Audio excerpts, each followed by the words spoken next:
Asia কাপের ফাইনালে চিরপ্রতিদ্বন্দ্বী পাকিস্তানকে 5 উইকেটে হারিয়ে নবমবারের মতো মহাদেশ সেরা হল টিম ইন্ডিয়া।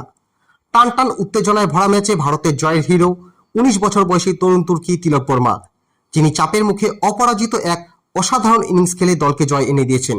এই টুর্নামেন্টে গ্রুপ পর্যায়ের পর এবার ফাইনালেও পাকিস্তানকে পরাস্ত করল ভারত, যা পাকিস্তানের বিরুদ্ধে ভারতের জয়ের হ্যাট্রিক। এদিন টসে জিতে প্রথমে ফিল্ডিং করার সিদ্ধান্ত নেন ভারত অধিনায়ক সূর্যকুমার যাদব। পাকিস্তানের ওপেনিং জুটি সাব্বির ফারহান 57 এবং ফখর জামান 46 অর্থাৎ 94 রানের পার্টনারশিপ করে ভারতকে রীতিমতো চাপে ফেলে দেয়। তবে এরপরেই ভারতীয় স্পিনারদের দাপটে পাকিস্তানের ব্যাটিংয়ে নামে চূড়ান্ত ধস। বিস্ফোরক ওপেনিং জুটির পর পাক ইনিংসে আর কেউই 2 অঙ্কের রানে পৌঁছতে পারেননি।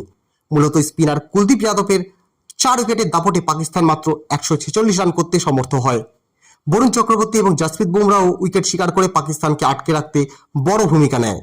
এরপর 147 রানে সহজ লক্ষ্য তাড়া করতে নেমে শুরুতেই বড় ধাক্কা খায় ভারত।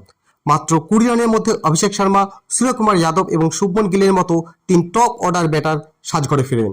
এই চরম বিপদের মুহূর্তে দলের হাল ধরেন তিলক বর্মা। তিনি প্রথমে অভিজ্ঞ সঞ্জু স্যামসনের সাথে 57 রানের একটি মূল্যবান পার্টনারশিপ গড়েন। সঞ্জু আউট হলেও দমে যাননি তিলক। তিনি শিবম দুবেকে সঙ্গে নিয়ে এরপর আরও একটি গুরুত্বপূর্ণ পার্টনারশিপ গড়ে তোলেন। প্রয়োজনীয় মুহূর্তে 4 ছক্কা মেরে দ্রুত রান করার পাশাপাশি ঠান্ডা মাথায় উইকেট বাঁচিয়ে খেলার অসামান্য পরিচয় দেন তিলক। শেষ পর্যন্ত তিনি অপরাজিত থেকে ভারতকে জয়ের লক্ষ্যে পৌঁছে দেন। ফাইনালে চাপের মুখে তিলকের এই ইনিংস শুধু ভারতের জয় নিশ্চিত করেনি, একই সঙ্গে আন্তর্জাতিক ক্রিকেটে তার উজ্জ্বল ভবিষ্যতের ইঙ্গিতও দিয়ে গেল।